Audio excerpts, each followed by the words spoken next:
한 농사꾼이 시장에서 거울 하나를 사 왔다고 합니다. 이 농사꾼은 거울을 보고는 이 거울이 너무 신기한 거예요. 거울 속에 사람이 들어가 있는 겁니다. 그래서 감추어 두었다가 심심하면 꺼내보고 웃곤 하였다고 합니다. 그런데 어느 날 그 부인이 평소에 안 하던 남편 행동을 보고 이상하게 여겨진 거예요. 수상한 겁니다. 왜 저러지? 이리 수상하게 여겨서 장롱 속의 거울을 꺼내 보았다고 합니다. 그러자 거울 속에 웬 젊은 여자가 들어있는 것을 보게 된 거죠. 깜짝 놀란 부인은 시어머니에게 달려가서 울며 이렇게 말했다고 합니다. 어머니, 이럴 수가 있습니까? 남편이 저 몰래 여자를 숨겨놓고는 밤마다 만나 속삭이지 않습니까? 울며 그렇게 얘기했다는 거예요.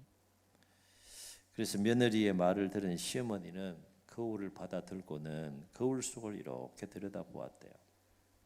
그리고 방을 나서면서 며느리에게 이런 말을 했다고 합니다. 바보 같은 녀석, 다 늙어 빠진 한방구를 데려다가 뭘 하겠다고 이렇게 얘기했다고요. 만들어낸 이야기인데요. 재밌긴 하지만 우리에게 중요한 교훈을 줍니다. 무지함의 비극인 거죠. 영국의 유명한 조지 뮬러 목사님, 기도로 평생 5만 번 응답받은 유명한 사람이죠. 조지 뮬러 목사님은 원래 독일 사람인데 아프리카 선교사가 되기 위해서 영국에 이제 공부하러 갔던 사람입니다. 뮬러 목사님은 평소에 많은 고아들이 거리에서 방황하는 모습들을 보면서 공부를 했는데 하루는 성경을 읽다가 시편 68편 5절의 말씀을 접하게 됩니다. 무슨 말씀인가 하면 그 거룩한 초소에 계신 하나님은 고아의 아버지시며 과부의 재판장이시라 라는 말씀을 발견하게 됩니다. 그런데 이 말씀이 뮬러 목사님의 전 인격과 영혼을 뒤흔든 거예요. 이 한 구절의 말씀이 뮬러 목사님 10년 가운데 뜨겁게 역사를 하게 된 거죠. 그 말씀은 뮬러 목사님에게 주어진 하나님의 말씀이었던 겁니다. 그래서 뮬러 목사님은 하나님께서 고아의 아버지시라면 나는 고아들을 돌보는 총무가 되어야겠다라고 생각을 하면서 하나님, 고아를 돌보는 사명을 내게 주셨으니 길도 열어 주옵소서라고 기도하게 되었고 결국 고아원을 세우는 길을 얻어서 세계에서 가장 존경받는 고아의 아버지로 삶을 살다가 생을 마감하게 되었다는 것이죠. 뮬러 목사님에 관한 이야기는 참 유명한 이야기입니다. 한 구절의 시편 68편 5절의 한 구절의 하나님의 말씀이 큰 깨달음을 준 겁니다. 이 큰 깨달음으로 인하여서 이 뮬러 목사님의 인생 전체가 송두리째 뒤바뀌는 놀라운 역사를 우리가 보게 되는 거죠. 두 가지 이야기를 제가 소개를 했습니다. 두 가지 이야기를 통해서 우리가 주목할 것이 있어요. 우리의 마음속에 새기게 되는 중요한 교훈 하나가 있는데 사람은 깨달은 만큼 산다는 것이고요. 깨달은 대로 산다는 거예요. 깨닫지 못하면 그렇게 살지 못한다는 겁니다. 그만큼 이 깨달음이라고 하는 것은 우리의 인생에 참 중요한 문제이다. 진리를 깨닫느냐 깨닫지 못하느냐 이건 아무것도 아닌 차이 같아도 엄청난 차이다 라고 하는 겁니다. 깨닫지 못하면 그만큼 우리의 인생은 불행해질 수밖에 없기 때문이라는 거예요. 오늘도 이 깨달음과 관련된 말씀을 함께 여러분과 나누려고 하는데요. 오늘 말씀은 예수님께서 이제 공생의 3년의 여정을 다 마무리하시고 마지막으로 제자들과 함께 최후의 밤을 보내면서 최후의 만찬을 하십니다. 그 최후의 만찬을 하시면서 이제 다락방 광화를 마가의 다락방이라는 곳에서 여러 가지 말씀을 하셨다 그래서 다락방 강화라 그러는데 다락방 강화 중에 하신 말씀 중에 한 말씀이 오늘 우리가 읽은 두 구절의 말씀이에요.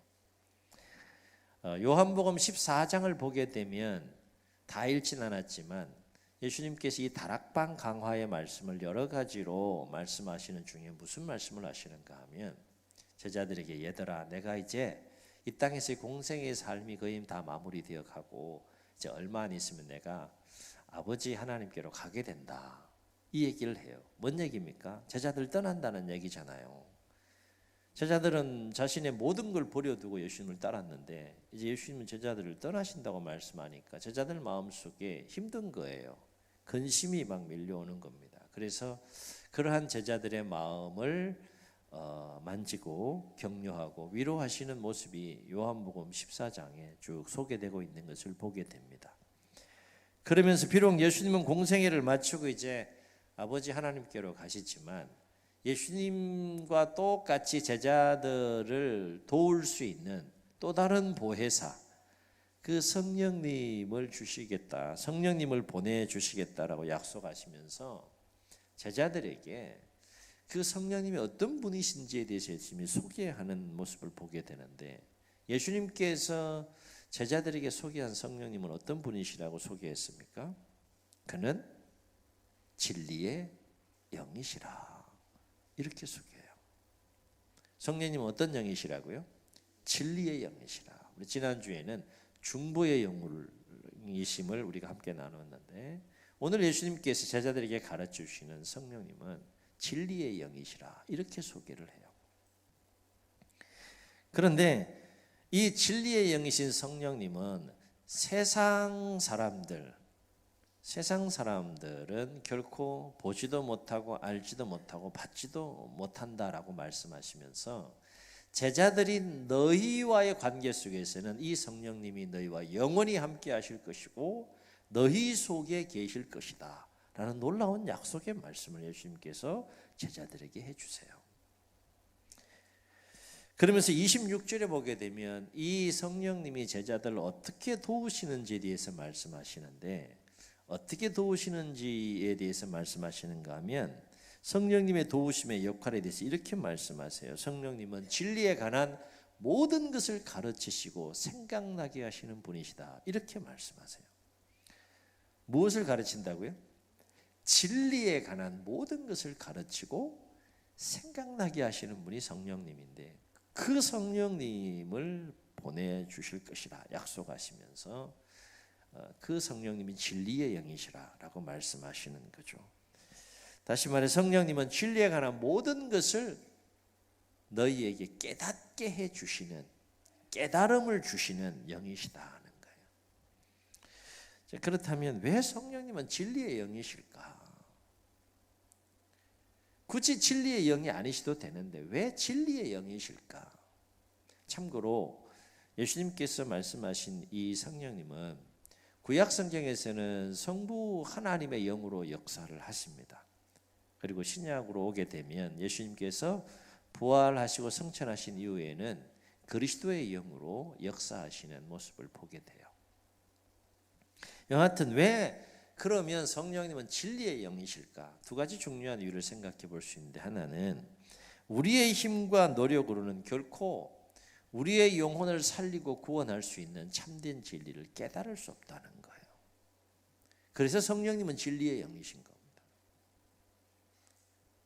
우리가 다 우리의 영혼을 살리고 구원하는 그 참된 진리를 알아서 다 깨달을 수 있다 그러면 굳이 성령님이 진리의 영이실 필요가 없어요. 그런데 성령님이 진리의 영이라는 것을 강조하시는 이유는 성령의 도우심이 없이는 그 참된 진리를 결코 깨달을 수 없다는 거예요. 우리가 그 참된 진리를 깨닫고 지금 하나님의 자녀가 되어서 이렇게 예배하게 되는 것도 결국 누구의 역할이 있었다는 겁니까? 성령의 역사가 있었다는 거예요. 이를테면 진리의 영이신 성령님의 도우심이 없으면 하나님이 누군지 모른다는 겁니다. 어떤 분인지 모르고요. 예수님이 누군지 모른다는 거예요. 아무리 얘기를 해도. 그리고 사람이 어떻게 죄의 문제를 해결하고 죽음의 문제를 해결하고 구원받을 수 있는지에 대한 진리를 결코 깨달을 수가 없다는 거예요. 교회 밖에 믿지 않는 사람들에게 하나님에 대하여, 예수님에 대하여, 그리스도의 십자가 부활의 복음에 대하여 아무리 얘기해도 깨닫지 못하면 결코 이해가 안 되고 받아들일 수가 없는 거예요. 깨달아지고 이해되어지고 마음으로 받아들여지고 믿어지게 된 것이 은혜인 줄로 믿습니다. 아멘. 이거는 어떤 원리인가 하면 어둠을 밝히기 위해서는 뭐가 필요해요? 예? 빛 이외에는 어둠을 밝힐 수 있는 게 아무것도 없어요. 그러니까 빛이 있어야 어둠을 밝힐 수 있는 것처럼 성령님의 진리의 영이신 성령님의 도우심이 없이는 우리의 영혼을 살리고 구원하는 그 참된 진리를 결코 깨달을 수 없다는 원리와 똑같은 겁니다. 두 번째 중요한 이유는 뭔가 하면 왜 성령님이 진리의 영이신가? 우리가 그 진리, 참된 진리를 깨닫지 못하면 우리는 반드시 멸망할 수밖에 없기 때문에 성령님은 진리의 영이시라는 거예요.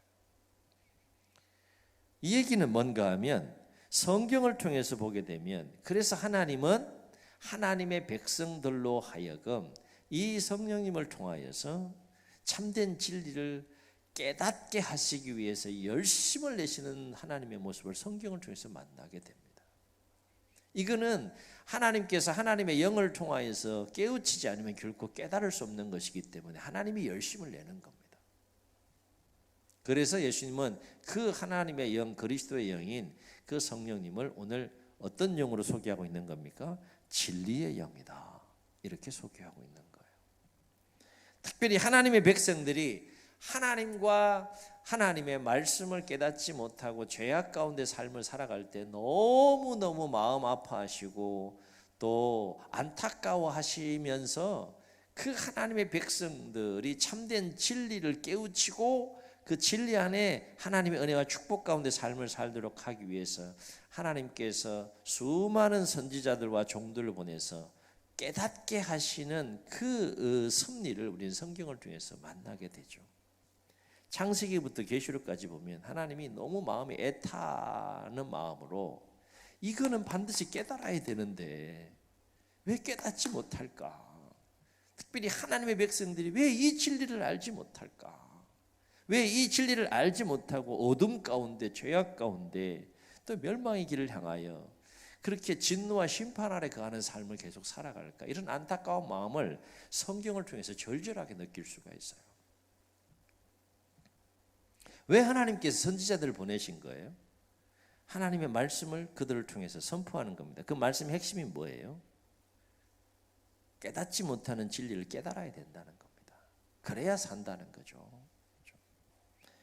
자, 그렇다면 하나님께서 이 진리의 영이신 성령님을 통해서 반드시 깨닫기를 원하는 진리는 뭐냐? 이제 이거 알아야 되잖아요. 성령님이 진리의 영이시라면 깨닫기를 원하는 진리가 있기 때문에 진리의 영으로 역사하시는 거니까 그러면 무엇을 깨달아야 되느냐? 하나님은 이 성령님의 깨닫게 하시는 은혜 가운데 무슨 진리를 반드시 깨닫기를 원하시느냐? 성경 66권을 통해서 보면 우리 많은 것들이 있지만 크게 네 가지를 정리해 볼 수 있다. 반드시 이 네 가지는 반드시 깨닫기를 원하시는, 그래서 계속 반복적으로 말씀하시는 또 모습을 보게 되는데, 첫 번째는 뭔가 하면 하나님 이외에 다른 신은 없다. 이거 깨달으라는 거예요. 세상에는 수많은 신들이 있다고 생각하고 수많은 사람들이 수많은 참된 신으로 여기며 그렇게 또 신으로 모시는 삶을 살고 있지만 정작 참신은 하나님 한 분밖에 없다. 이걸 창세기부터 계시록까지 계속 말씀하세요. 그래서 성경이 시작되는 66권의 첫 권인 창세기 1장 1절이 어떻게 시작됩니까? 시작. 이 정도는 암송하셔야 됩니다. 창세기 1장 1절 시작. 믿습니까? 태초라는 시간은 우리 이성적으로는 언젠지 알 수 없어요. 그러나 어쨌든 태초가 있다. 그 태초에 누가요? 하나님이 무엇을? 천지를 어떻게 했다는 거예요? 창조하셨다. 그 얘기는 뭡니까? 모든 만물은 다 하나님에 의해서 만들어졌다 그 얘기예요. 이걸 달리 생각해 보게 되면 오직 하나님만이 유일한 참 신이시다. 이걸 강조하시는 거예요. 그래서 하나님은 하나님의 백성들에게 시내산에서 언약을 맺고요. 10가지 계명을 요약해서 돌판에 새겨서 주시면서 넘버 원, 첫 번째 계명을 어떤 계명을 주셨어요? 나 외에 다른 신을 섬기지 말라. 왜요? 참 신은 여호와 하나님 한 분밖에 없기 때문에. 얼마나 강조하는지 몰라요. 나 외에 다른 신을 섬기지 말라. 내가 만물을 창조했고 만물을 주관하고 만물을 다스린다. 내가 유일한 참 신이다. 이것을 누구를 통하여? 하나님의 영인 성령님을 통하여서 깨닫게 하시는, 반복해서 말씀하심으로 깨닫게 하시는 하나님의 열심을 성경을 통해서 만나게 된다는 겁니다. 두 번째, 하나님이 그토록 간절히 성령님을 통해서 깨닫기를 원하는 진리가 뭘까요? 우리의 삶과 인생은 하나님이 주관하신다. 이걸 계속 반복하세요. 계속. 저도 반복하잖아요. 계속. 그만큼 중요한 진리예요. 인생을 살아가면서 이 진리는 반드시 깨달아야 된다는 거예요.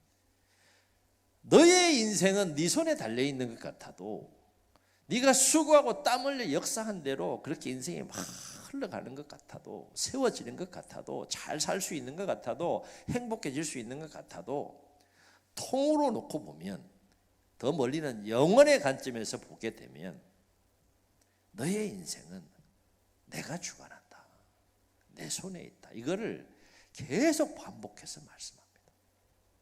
그래서 성경을 보면 하나님께서 이 진리를 깨우치시기 위해서 어떤 경우에는 사람을 축복하기도 하시고 또 심판하시기도 하시는 모습을 보여주세요. 또 어떤 경우에는 사람을 살리기도 하시고 또 죽이시기도 하시는 하나님의 섭리를 보여주시기도 하세요.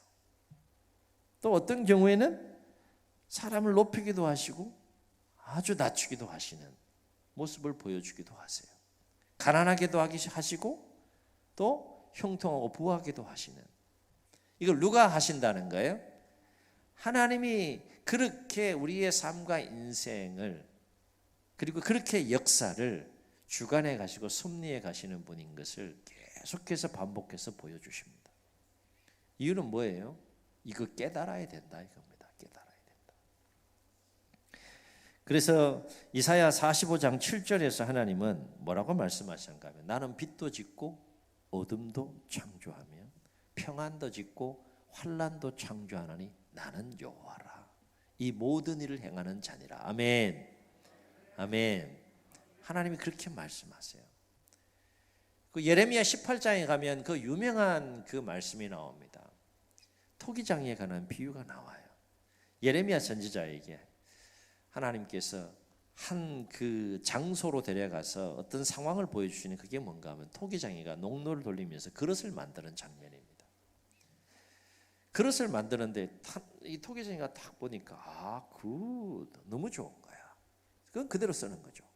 딱 보니까 이건 내 의도대로 안 됐네. 그래서 깨뜨리는 장면. 이 장면을 예레미야 선지자에게 딱 보여주면서 이스라엘 백성들과 하나님과의 관계 속에서 하나님이 어떤 분이신지, 하나님의 절대적인 주권이 무엇인지에 대해서 말씀하시는 장면이 예레미야 18장에 나오는데 6절에 보면 이런 말씀을 하세요. 한번 들어보세요. 이스라엘 족속아, 이 토기장이가 하는 것 같이 내가 능히 너희에게 행하지 못하겠느냐.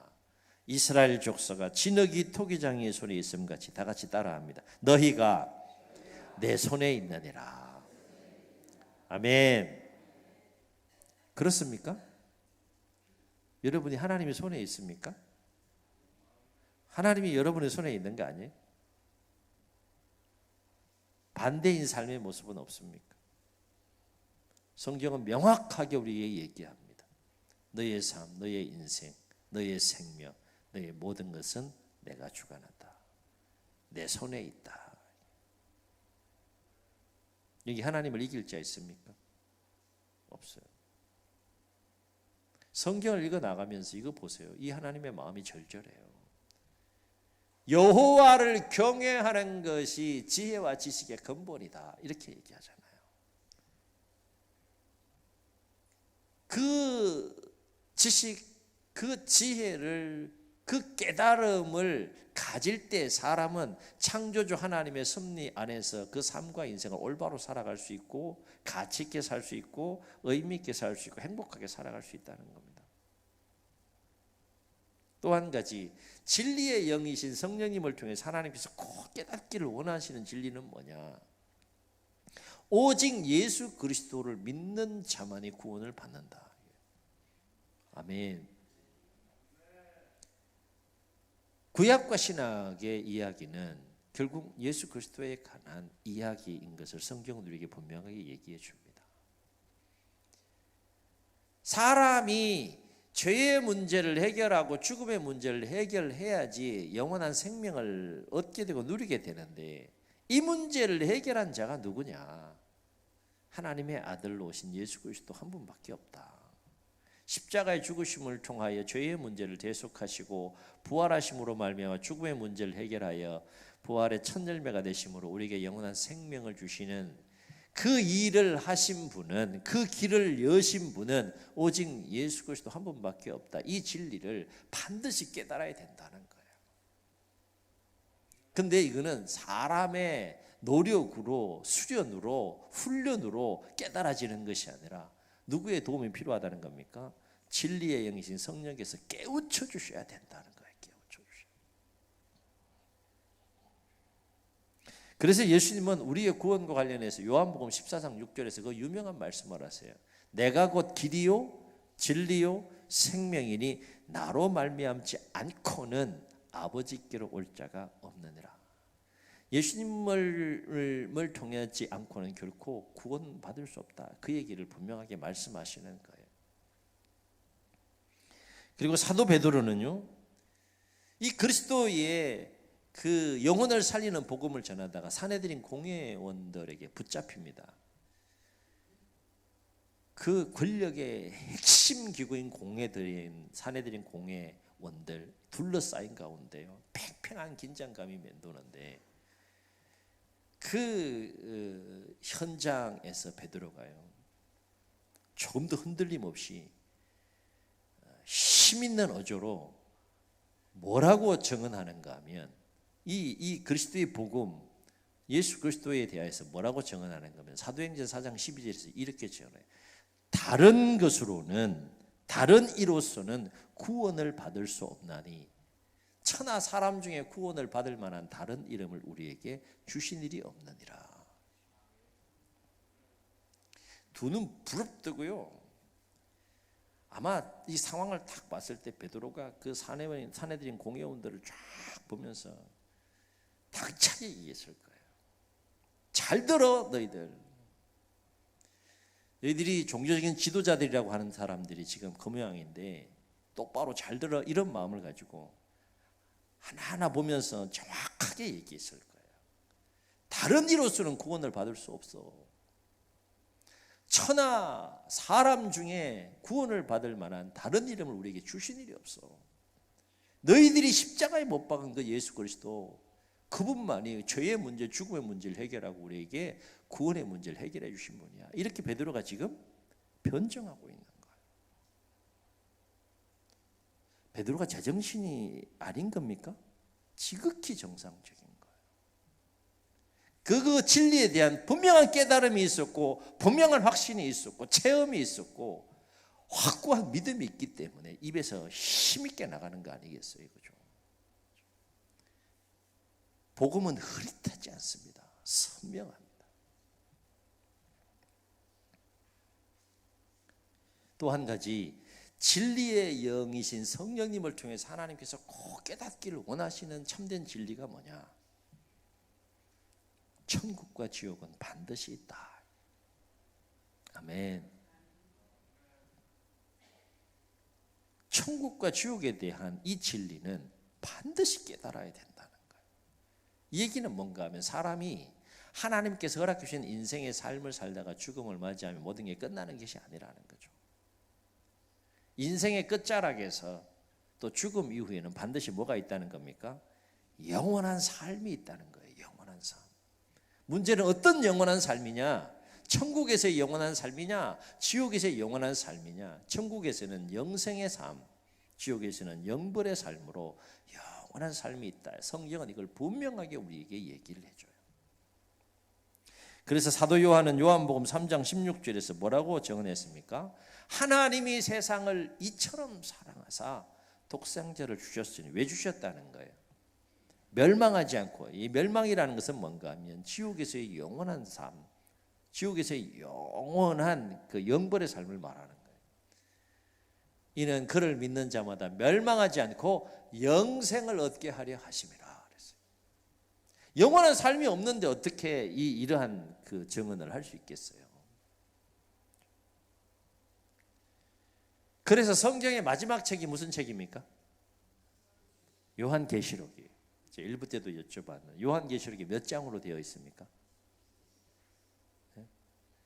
요한계시록이 몇 장으로 되어져 있어요? 그렇게 자신이 없으세요? 제가 가르쳐 드릴게요. 22장. 몇 장으로 되어 있어요? 참 친절해. 답 다 가르쳐주고 질문하고. 성경의 66권 마지막 책이 요한계시록인데 그 마지막 책의 마지막 2장이 무엇에 관한 이야기로 채워져 있는지 아세요? 천국과 지옥에 관한 이야기예요. 천국은 이런 곳입니다. 지옥은 이런 곳입니다. 그렇게 성경은 마무리가 돼요. 그리고 역사의 종말에 주님이 뭐 하신다? 다시 재림하신다. 그래서 참된 진리 안에 믿음의 선한 싸움을 싸우고 이긴 자들은 천국에서 영원한 삶, 그렇지 않는 불신자들은 지옥에서 영원한 벌. 이게 성경의 마지막 책에 기록된 2장에 기록된 이야기이고 약속으로 성경이 끝이 나요. 제가 예언서를 지금 계속 새벽에 묵상하고 있는 놀라운 사실은 뭔가 하면 예언자를 통해서 하나님께서 예언을 하면 그 이후에 전개되는 이야기 속에 반드시 이루어져요. 반드시 성취돼요. 얼마나 무서운지 몰라요. 마치 막 성경에 막 그냥 일반 역사책 같아요. 왜 그래요? 하나님의 역사를 주관하시니까. 하나님의 역사를 다스리시니까.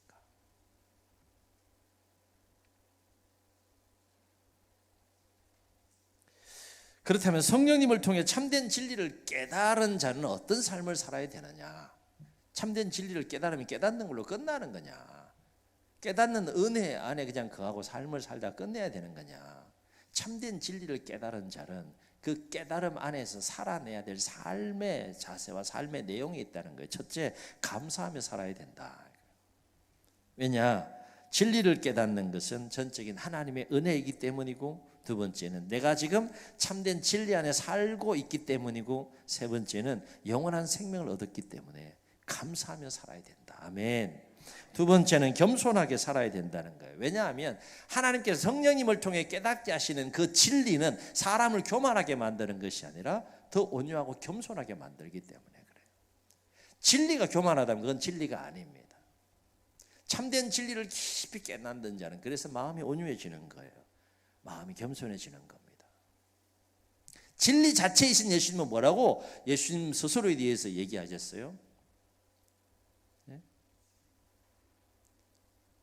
나의 짐은 가벼우니 나의 멍에는 가벼우니 내게 배우라라고 말씀하시면서 나는 온유하고 겸손하니 그렇게 말씀하시잖아요. 진리 자체가 온유하고 겸손한 거예요.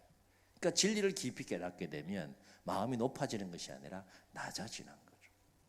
그래서 진리를 깨달은 자들은 겸손하게 삶을 살아가는 겁니다.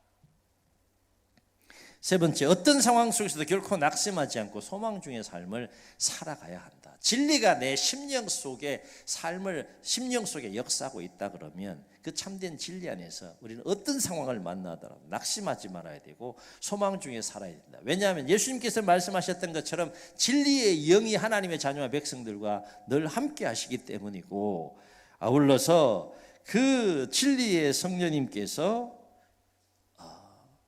우리와 함께 하시면서 계속해서 진리 가운데의 삶을 살아갈 수 있도록 돕는 역할을 하시는 가운데, 하나님의 자녀와 백성들에게 이 세상의 삶에 고난이 없는 것은 아니지만 그것으로 끝나는 것이 아니라 참된 진리 안에서 삶을 살아가는 모든 하나님의 자녀와 백성들에게는 장차 무엇이 약속되어져 있기 때문에 그래요? 천국에서 영원한 삶이 약속되어져 있기 때문에 낙심하지 말아야 되고 소망 가운데 살아야 된다. 아멘. 아멘. 영원한 삶에 대한 믿음이 있어요. 소망이 있어요. 그러면 낙심하지 않는다는 겁니다. 상황은 절망적이라 할지라도 충만한 소망 가운데 삶을 살게 된다는 거예요. 그 진리 안에서, 그 믿음 안에서. 또 한 가지, 참된 진리를 깨닫는 자는 어떤 삶을 살아야 되느냐. 그 참된 진리 안에서 나만 그 진리 안에 살고 나만 그 진리 안에서 하나님 부어주신 은혜를 누리며 삶을 살라고 그렇게 진리를 깨닫게 하시는 것이 아니라 하나님께서 성령님을 통하여 깨닫게 하신 그 진리를 전하며 살아야 된다. 그래서 성령님은 진리의 영이시죠. 아멘. 하나님은 이 성령님을 통해서 깨닫게 하시는 그 진리로 말미암아서 아무도 멸망하기를 원치 아니하시는 분이시기 때문에 먼저 진리를 깨달은 자를 통하여 그 진리가 전해지기를 원하신다는 겁니다. 그래서 공생의 삶을 마무리하시고 이제 예수님께서 부활 성천하시기 전에 제자들에게 성령의 임재에 대해서 약속하시면서 사도행전 1장 8절에서 어떤 약속의 말씀을 하셨어요? 오직 성령이 너희에게 임하시면 너희가 권능을 받고 예루살렘과 온 유대와 사마리아와 땅끝까지 이르러 뭐가 되리라? 내 증인이 되리라 그랬어요. 무엇이 임하면? 성령이 임하면 증인이 되는 삶을 살게 된다는 거. 왜? 그 성령님은 진리의 영이시니까. 아멘. 그렇습니다. 성령님은 우리의 영혼을 살리고 우리의 영혼을 구원하고 어마어마한 하나님의 풍성한 사랑과 은혜 가운데 삶을 살기 위해 필요한 참된 진리를 깨닫게 하시는 진리의 영이신 줄로 믿습니다. 바로 없기는 여러분의 삶과 신앙의 여정 속에 이 진리의 영이신 성령님의 도우심을 구하심으로 삼위일체 하나님의 어떤 분이신지, 그리고 66권의 하나님의 말씀과 복음의 진리를 더 깊이 깨닫게 하시는 은혜와 축복이 있기를 주의 이름으로 축원합니다. 깨달음의 지경이 더 넓어지는, 깊이와 넓이가 더해지는, 그래서 더 깊은 진리에 대한 깨달음 속에 더 풍성한 은혜와 복을 누릴 수 있는 여러분의 삶이 되시기를 주의 이름으로 축원합니다. 그래서 진리와 함께 기뻐하고 진리와 함께 살고 거짓된 진리에 얽매이지 않고 진리와 함께 자유하고 진리와 함께 믿음의 선한 싸움 속에 날마다 승리한 우리 모두가 되시기를 예수님의 이름으로 축복합니다. 축복합니다. 말씀을 기억하시면서 우리 함께 찬양하시고 한번 통성으로 기도합니다.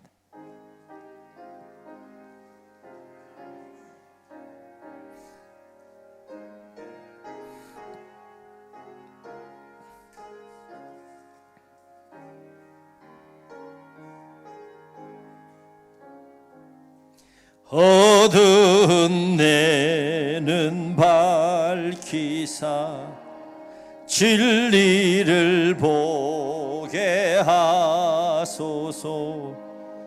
진리의 열쇠 내게 주사 참빛을 찾게 하소서. 깊으신 뜻을 알고자 엎드려 기다리오니 내 눈을 뜨게 하소서. 성령이여. 아멘. 막혀진 내 귀 여시사 주님의 귀한 음성을 이 귀로 밝히 들을 때에 내 기쁨 한량 없겠네. 깊으신 뜻을 알고자 엎드려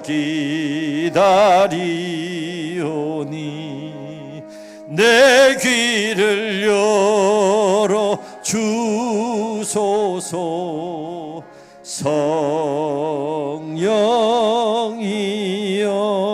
성령이여. 주인 눈을 감으시고 우리 말씀을 기억하시면서 한번 통성으로 기도하시겠습니다. 깨닫지 못하면 그렇게 살 수 없습니다. 특별히 우리의 영혼을 살리고 구원하는 그 참된 진리는 성령님의 도우심이 없이는 결코 깨달을 수 없습니다. 우리가 남은 생애를 살아가면서 삼위일체 하나님에 대하여 더 깊이 깨달아가게 하시고 66권의 말씀을 더 깊이 깨달아가게 하시고 복음의 진리를 더 깊이 머리가 아니라 가슴으로 전인격으로 우리의 삶을 통해 깨달아가게 하셔서 진리의 영이신 성령님과 함께 또 날마다 진리 안에서 승리하는 삶을 살아가게 해달라고 주님 성을 부르시고 통성으로 기도합니다. 주여 주여